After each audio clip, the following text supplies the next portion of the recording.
hierarquias e lideranças. Por toda parte, na cultura, no esporte, na economia, na política, na religião, a humanidade criou instituições e nas instituições cargos e nos cargos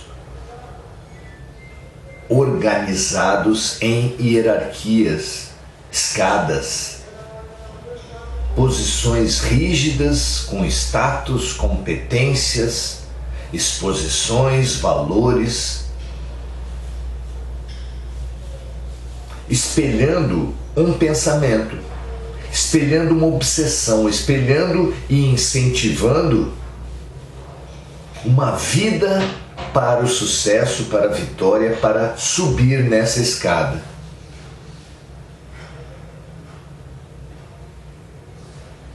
Impressionante é que essas hierarquias, grande parte delas, foi montada inspirados, dizem os humanos,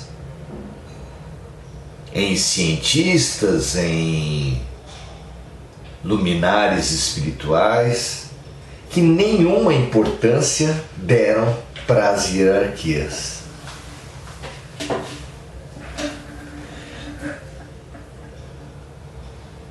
Não é interessante que depois de ter liderado todo o processo de independência, Gandhi não tenha tido nenhum cargo na Índia independente? Não é sugestivo que Chico Xavier, depois de ter fundado milhares de instituições, não ter pego a presidência de nenhuma delas? E assim, Francisco ter sido a maior liderança do cristianismo em milênios, pelo menos em séculos, e não ter sido nomeado nem bispo, nem cardeal?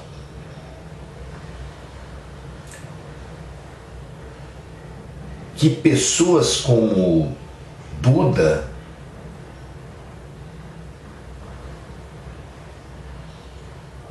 Sócrates, não apenas não tenham,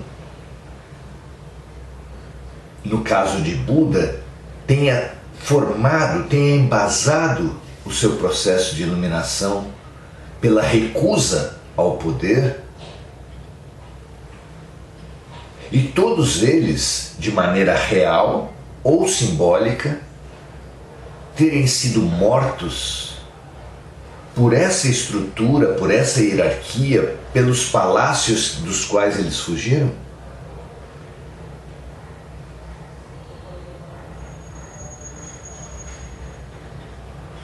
É impressionante a relação da humanidade com os poderes do mundo e dos luminares, diametralmente opostos às posturas. Por isso é que nós somos esse paradoxo de seguidores que não seguem. Nós dizemos idolatrar, dizemos admirar, dizemos seguir os luminares, exceto em seu desprezo pelos poderes e pelas instituições e pelas hierarquias humanas. Não é verdade? Como conduzir as diferenças, as organizações, os trabalhos, deixando de lado esses venenos, essas arapucas que, ao contrário dos luminares, contra os luminares, perseguiram os luminares e assassinaram os luminares, em seus corpos ou em seus legados. Muitas vezes nos dois. Aqui em Atos capítulo 6, versículo 2, nós vemos os discípulos no cristianismo primitivo multiplicando as funções, as atribuições, dividindo e incluindo. Como pensar essa organização, inclusive tendo em vista a regeneração que precisará de uma nova cultura institucional? Ali nós lemos assim: e os 12 discípulos, convocando a multidão dos discípulos, disseram: não é razoável que deixemos a palavra de Deus e sirvamos as mesas.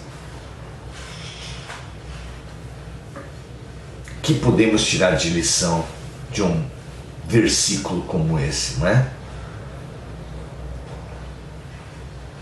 Dividir tarefas é tão essencial quanto perigoso nessa nossa humanidade. Porque nós tendemos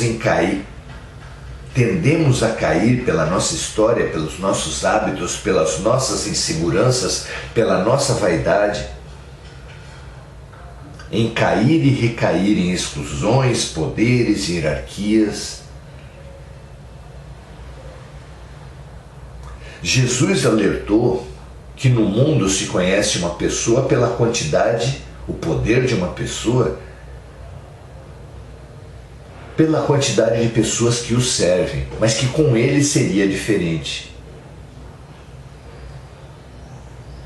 Com ele era diferente, com ele foi diferente. Porque o primeiro seria aquele que mais servisse. E não apenas demonstrou isso em toda a sua vida,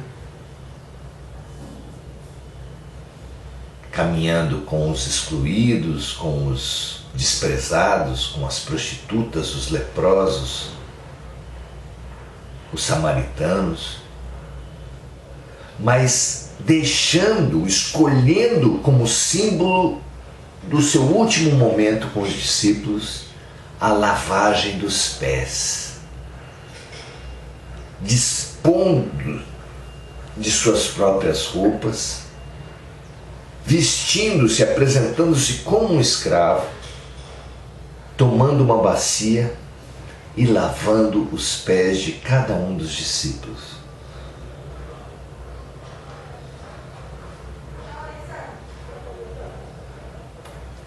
Aquele que age com Jesus age com amor. E nenhuma tarefa é menor quando realmente agimos por amor. É o amor que faz os atos e nós mesmos grandes. Não é atividade.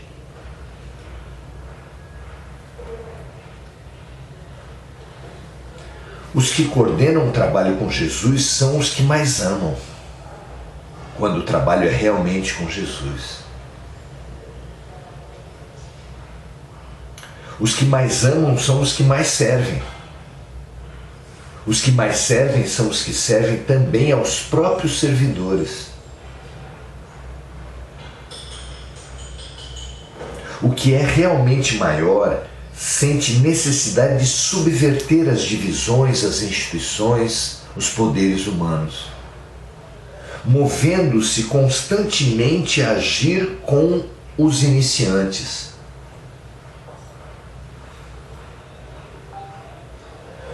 trazendo esses iniciantes para pensar junto com eles, arejando os ambientes,